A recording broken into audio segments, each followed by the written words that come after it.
అందరికీ నమస్కారం. అందరికీ విశ్వావసునామ సంవత్సర శుభాకాంక్షలు.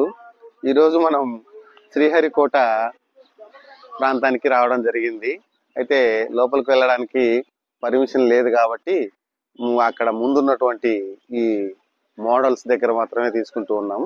దీని తర్వాత ఇంకా ఆ పులికాట్ సరస్సు సంబంధించినటువంటి ఆ ప్రాంతాన్ని కొంచెం వీడియో తీసుకోవచ్చు, చూద్దాం తర్వాత. ఇప్పుడు మనం ఉన్నటువంటి ఈ ప్రాంతం అంతా కూడా పులికాట్ సరస్సు.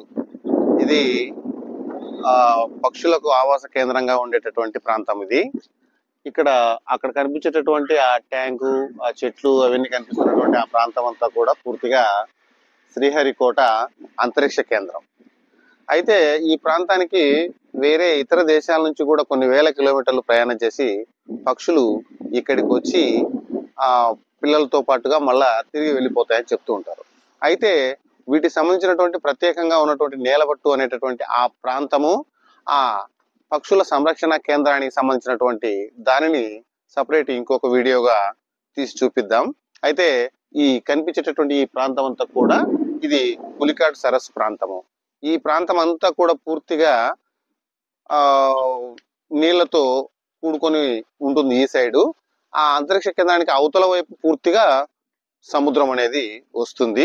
ఇక్కడ మాత్రం లోతు తక్కువగా ఉన్నటువంటి ఈ పులికాట్ సరస్సు అనేది పూర్తిగా విస్తరించి ఉంటుంది.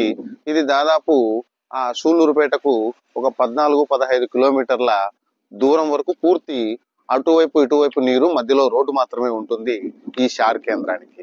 కాబట్టి నెక్స్ట్ టైం మనము ఆ అంతరిక్ష కేంద్రం సంబంధించినటువంటి దాని చుట్టుపక్కలే దగ్గరలో ఉన్నటువంటి ఈ పక్షుల ఆవాస కేంద్రం నేలపట్టు అనేటటువంటి దానిపైన ప్రత్యేకమైనటువంటి వీడియో తీసి ఆ రోజు ఆ రకాల పక్షులు వాటికి సంబంధించినటువంటి విషయాలన్నీ మనం మరోసారి చెప్పుకుందాం.